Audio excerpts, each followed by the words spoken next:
I'm sure the NFL thought it cooked when they put the Packers and the Bears in Week 18. Not a lot on the line. We still have a Locked On Packers, Locked On Bears crossover Thursday 2025, baby. Let's do it.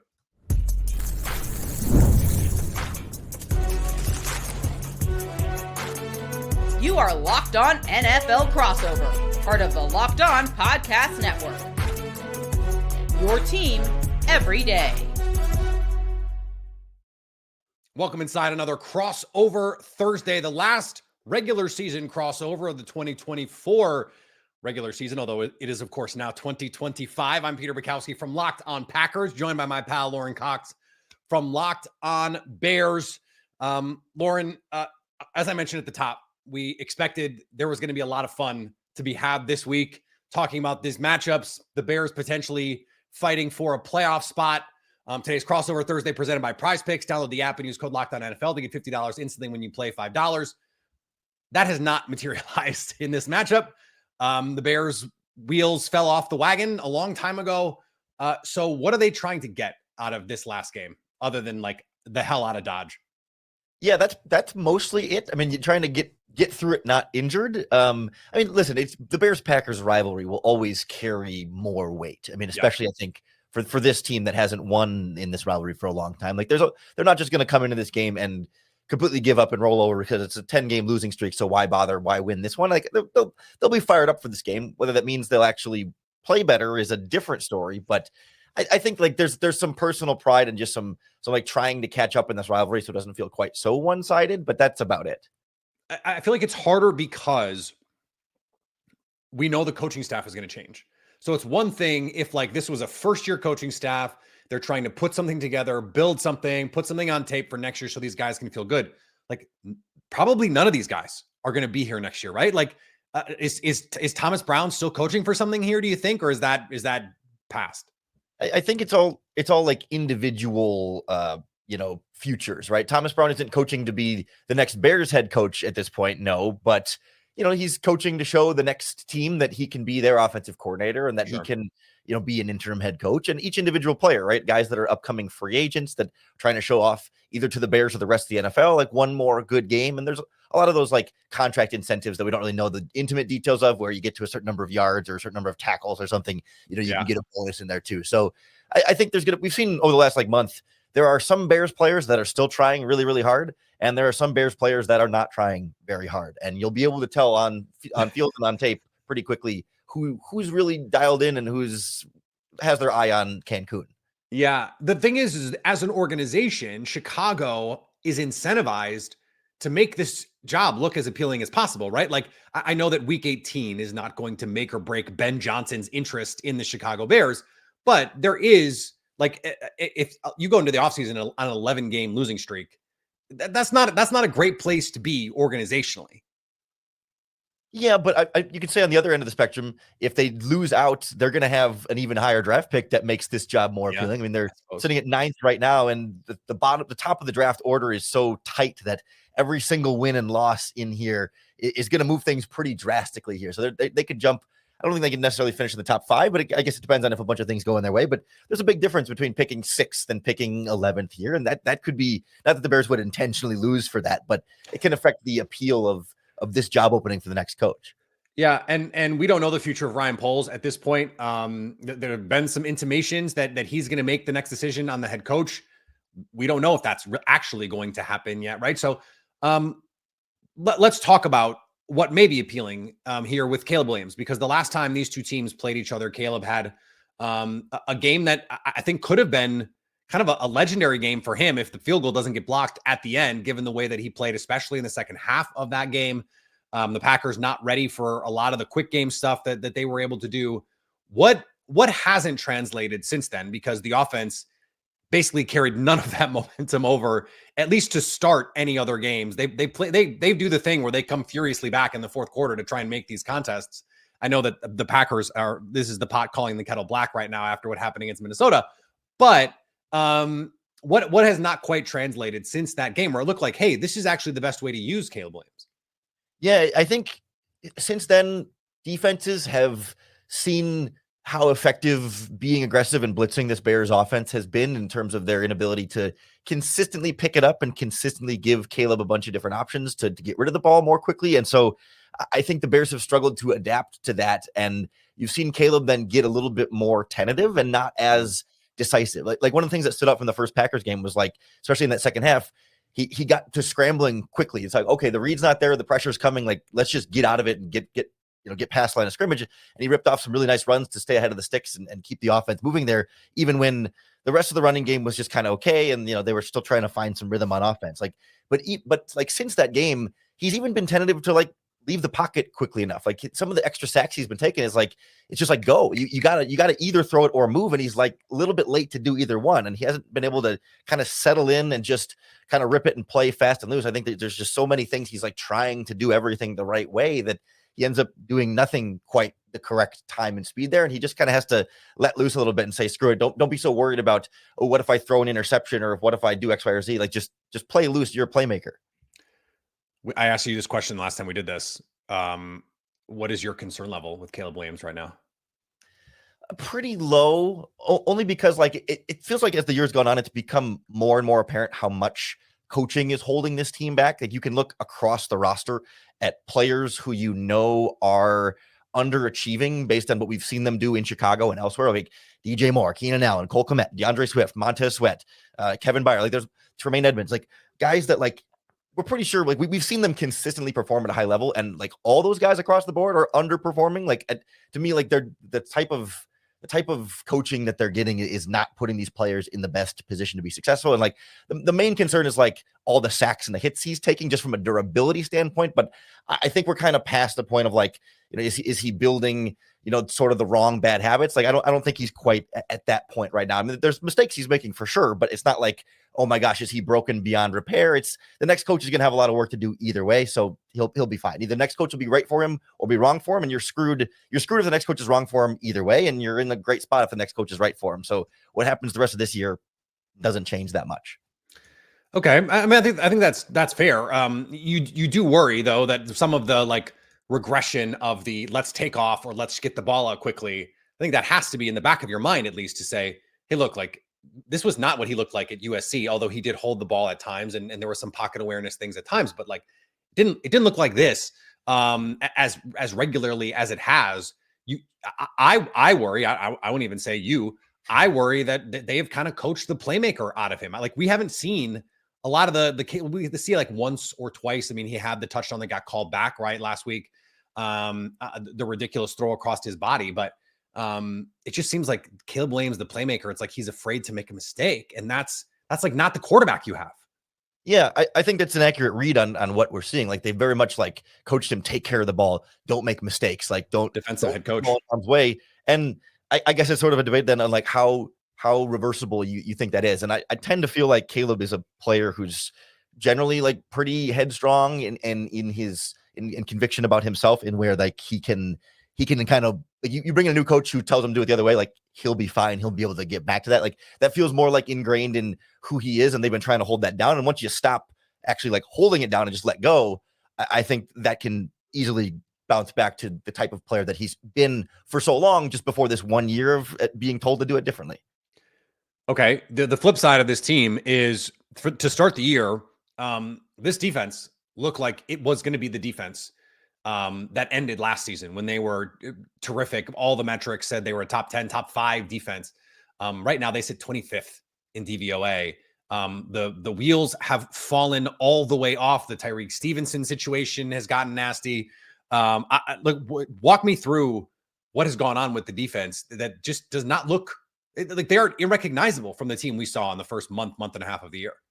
Yeah, I think it's a combination of like Matt Eberflus had some redeeming qualities as a defensive coordinator, right? I think they did lose something. I think they haven't been able to adjust as well defensively since they lost Eberflus. I don't think Eric Washington has been calling it as, like not that Matt Eberflus was the most creative play caller in the world, but he's more than what we've seen Eric Washington do in terms of like fronts and mixing up coverages. It's been a lot more bland from a play calling standpoint. And then you add in they've had a lot of injuries on the interior of the defensive line, so they're just getting gashed in the running game with backups in there. They cannot hold the line of scrimmage whatsoever. And then you've got guys, I think there's more guys on defense than on offense that are phoning it in a little bit. I think there's been some questionable effort at the linebacker position, some questionable effort at the safety and cornerback spot. Like there's players that are not playing up to the level that you come to expect of them just from an effort standpoint, let alone the quality of play. It can be hard, and we know that this is true in locker rooms where one side was expected to be really good, where one side is getting all the attention, and the other side is going, "Hey, what the hell?" And so this can happen. They need a culture reset. They need a new coach. We know that it's not going to happen in the next 3 days. So let's talk about the Packers coming up next on a Locked On Packers, Locked On Bears crossover Thursday.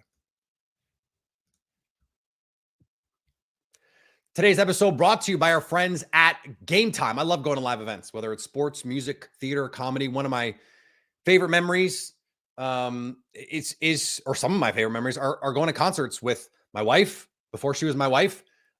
Since she was my wife, growing up, going to concerts, the energy and excitement, it's unforgettable. And also makes me think of summer, which right now I'm very cold and I would like to think of summer.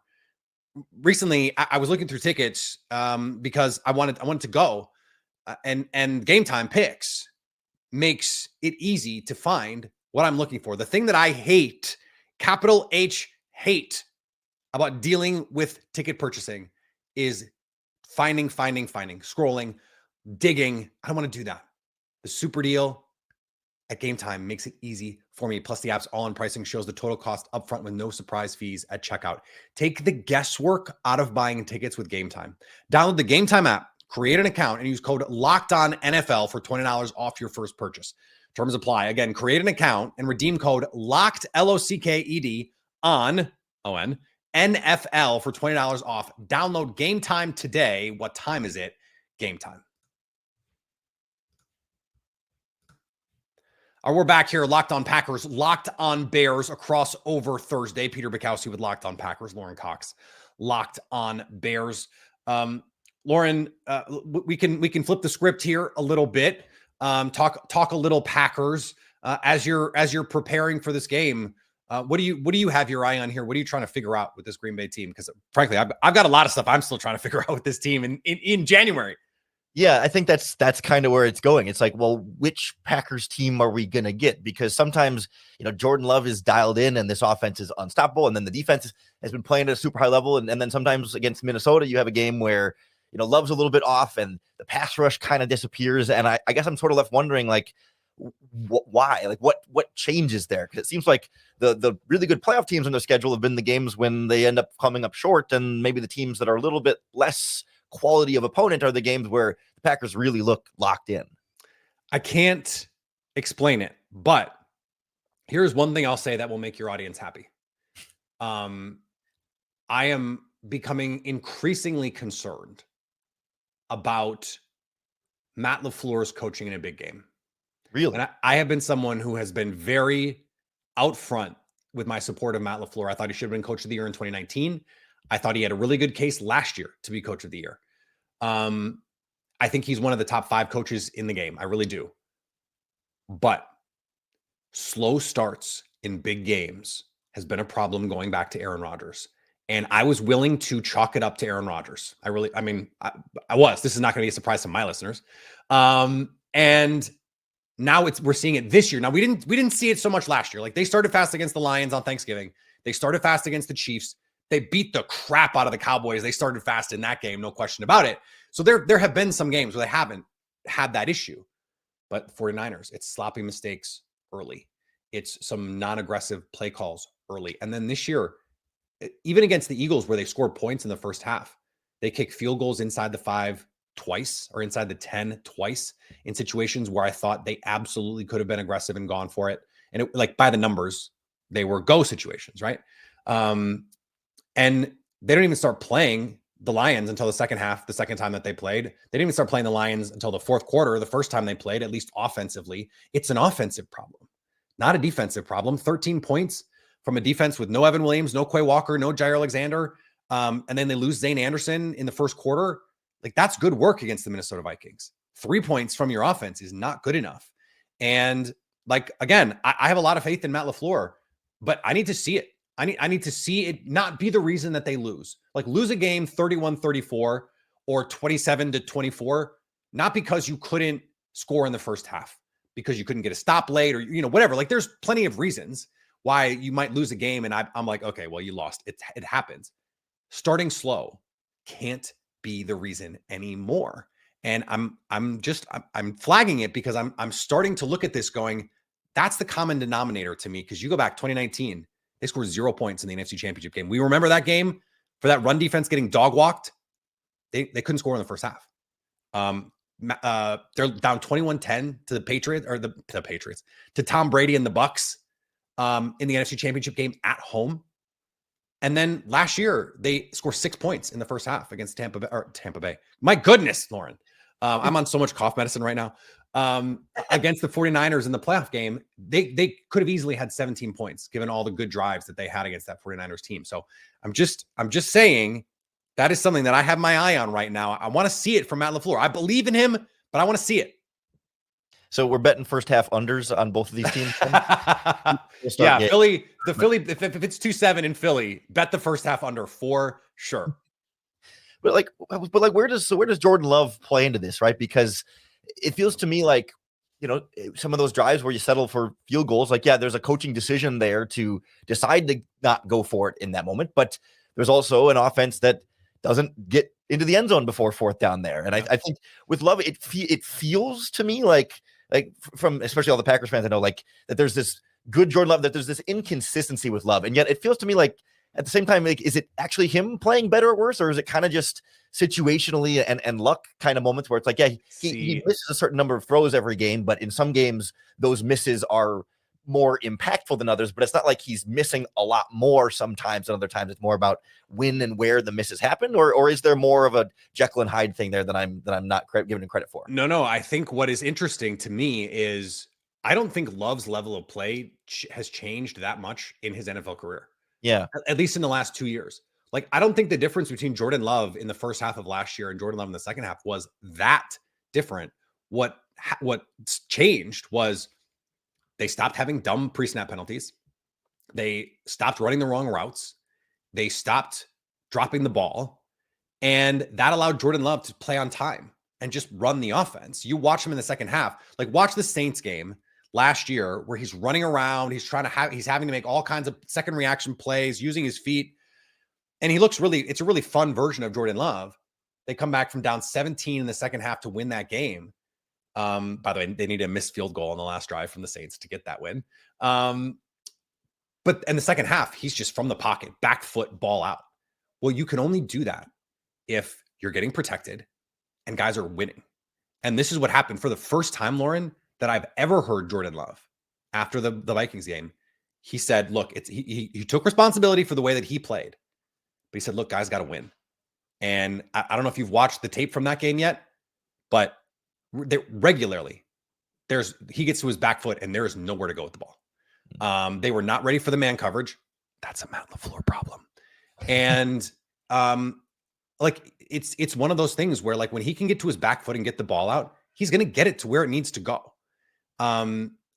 It's when he tries to make perfect plays. Sometimes he lets great be the enemy of the good. Like there was a play that I put out on Twitter where it's a play action concept and he gets stuck on this deep out on the outside. It's a 20-yard out from Romeo Doubs. Like the hardest throw that exists for a quarterback. It's a 5-step 20-yard out. Okay, cool. He tries to make it. You just got to eat that. Like it's not there. And like if he makes a perfect throw, it's there. He's got Josh Jacobs outlet on the other side with one guy 15 yards away. Just dump it off. Just don't let great be the enemy of the good. And I think that Matt LaFleur can coach a little tight and Jordan Love can get a little greedy at times. I'd like to see him go into create mode. Dan Orlovsky mentioned this the other day on NFL Live. He wants to do the thing. He wants to be the quarterback Matt LaFleur wants him to be. But you watch him at Utah State. So much post-pocket creation, getting out of the pocket, making throws on the run. He's got special arm talent to do that stuff. I'd like to see him say, okay, no one's open. Rather than trying to force this throw into double coverage, like he threw one to Bo Melton into double coverage last week, extend the play. Do the Aaron Rodgers thing And you can either take off or then throw the ball away, but don't put it in harm's way. So there is some inconsistency in his game. He's an NFL player. He's a human being. Everybody's inconsistent, but I think for him, it's more about what's happening around him, because his level of play, like, he plays pretty well most of the time. I think he was still a top 5 graded player from that Vikings game. It's just that, like, sometimes the circumstances, like, he's got Jaden Reed, 4th down, slant, drop. Like, those are the things. Romeo Dobbs, he rips an out to Romeo Dobbs, drop. Like, they're just those kinds of things that are happening. And if they can execute better, they can beat anybody. But you know what you call a team that can't execute? Not very good. Well, and I'm sure it kind of depends too, like if there's 0% financing on all new Camrys, Corollas, and RAV4s as well. But no, I want to touch briefly on this Packers defense. Then, are Bears fans familiar with Toyotathon Jordan Love? I feel like that's like an internet meme thing. I hope so. I hope everyone. If you don't, just Google it. You'll find it. Yes. But real quickly on this Packers defense before we move on. Like, I know you've been a really big fan of the work Jeff Hafley has done. I think I look lately and it's like, man, kind of some rough moments against the Vikings and Lions, but like every other game this year, or every other game in the last like handful of stretches here, like since their bye week, I mean, they're holding teams to 1 or 2 scores and making life easy on their offense. Like, is that just part of it? It's like, hey, the Vikings and Lions offenses are just really good and it's hard for any defensive coordinator to stop? Or is there something that those offenses figured out that caused the Packers to struggle a little bit more? Are you ready for me to cook your noodle? Uh-oh. Packers were 6th in DVOA heading into the Vikings game. They're 5th in DVOA coming out of the Vikings game. Wow. Like, they got better. Now, I would have to check and see what the actual numbers were in terms of like the percentages. But by weighted DVOA, the Packers are 3rd. They gave up almost 400 yards to Sam Darnold. But that's a good offense. And so like that's part of this. I think what people, not you, forget sometime about defense, because I know you know that, is defense is very situational. It is very much about who you're playing. And so when you play bad teams, you should kick their ass. That's the way defense works. And if you play well against a good offense, that's really, really good. Chances are you're not going to. Like, that's just kind of the way the NFL works now. Mm-hmm. And so I think for the Packers, beating the crap out of the bad teams is a huge step up, Lauren, because last year they went into New York and lost a game to Tommy freaking DeVito because they couldn't get one stop at the end. They got lit up. Baker Mayfield, perfect passer rating. That's the game that got Joe Barry fired. The best game of Bryce Young's career happened against the Packers defense last year. So those are the games that you have to eliminate to be a championship caliber defense. It's not holding the Lions to 14. Although, by the way, they held the Lions to 17 offensive points the first time that they played. No Jameson Williams in that game, and it did rain in that game. So Sam Darnold, rain game. But it like they actually played that Lions team as tough as you can play them in that first game. So I like what Jeff Hafley's done. Part of it is just like Jair Alexander's not going to play the rest of the year. We got bad news on that yesterday. And maybe we should have mentioned it earlier, but he's going to have surgery and be out. I put out a little clip on social so people can go find that if they missed it. But they've been doing a lot to protect their corners, playing a lot more cover 2, a lot like cover 3 buzz, where it kind of looks like a too high shell, and it's usually Xavier McKinney dropping down, trying to make plays in the middle of the field. I would not be surprised if Xavier McKinney gets Caleb Williams this week on a similar kind of thing, where the Packers show too high and he tries to rip in some sort of, inbreaker, and all of a sudden it's, Xavier McKinney driving on it, something like that. But this defense has exceeded expectations, I think, even from the most wild Jeff Hafley fans. And I was like intrigued by what he could be. I did not have top 5 defense on my bingo card. And one of the big reasons, before we get to break, Edgerrin Cooper, the rookie linebacker, I mean, you're not going to see better run defense tape from a linebacker this year than what we saw last week from the Minnesota Vikings game. Edgerrin Cooper was he had 4 tackles for loss, sideline to sideline player. There are very few linebackers who tilt the field in the NFL. The Bears employed one for a very long time. And I'm not going to compare Edgerrin Cooper to Brian Urlacher, but the Packers have not had a player this dynamic at that position like since I've been alive, Lauren, and I'm older than you. So it's been a long, long time since they've had a guy like this. And it's very exciting to see. We'll get to some keys to victory here coming up on a Locked On Packers, Locked On Bears crossover Thursday. Today's episode brought to you by our friends at FanDuel. The NFL playoffs are almost here, but it's not too late to get out on the regular season action with FanDuel, America's #1 sportsbook, because right now new customers can finish the season strong with $250 in bonus bets if your first $5 bet wins. $5 bet you can turn into $250. FanDuel has so many ways for you to pick up that dub. I love betting sides. Lauren mentioned bet the under in the first half. Maybe we should start betting first half unders for the Packers. Can you? I'll have to check if I can parlay a first half under with just the Packers money line just to get the odds better, because they're double-digit favorites in this game. That might be something that is worth investigating if you are up for something like that. Just visit FanDuel.com to join today. That's FanDuel.com for your chance at $250 in bonus bets. Make every moment more with FanDuel, an official sportsbook partner of the NFL. All right, Lauren, Locked On Packers, Locked On Bears, a crossover Thursday. Okay, Packers are heavy favorites in this one. Let me start here, actually. Do Bears fans want to win this football game?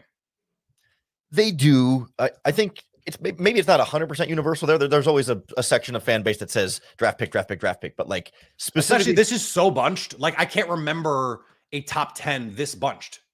Yeah, it's every win and loss here is going to be pretty monumental. But because it's the Green Bay Packers, right? You're going to be hard pressed to find a very large contingency of Bears fans that say, "Yeah, I'm cool with losing, just waving the white flag and losing to the Packers." Like if this were the Seahawks or some non-divisional game that doesn't really matter, I think you'd have a lot stronger of a group saying, sit Caleb Williams, don't worry about this game, just let him go. But it's the Packers. The Bears fans want to get up for this game, and I think I'm expecting a little bit better effort from Bears players than maybe the last couple of weeks. That's interesting. I think that's the question, right? Like the push-pull of, do they want to beat the Packers more than they want to have a good draft pick? But there's 9 teams that are 3-13 or 4-12. I just put this together. It just amused me, honestly, to see the lost 10. Sorry to cover our faces, but like that just amused me a little bit.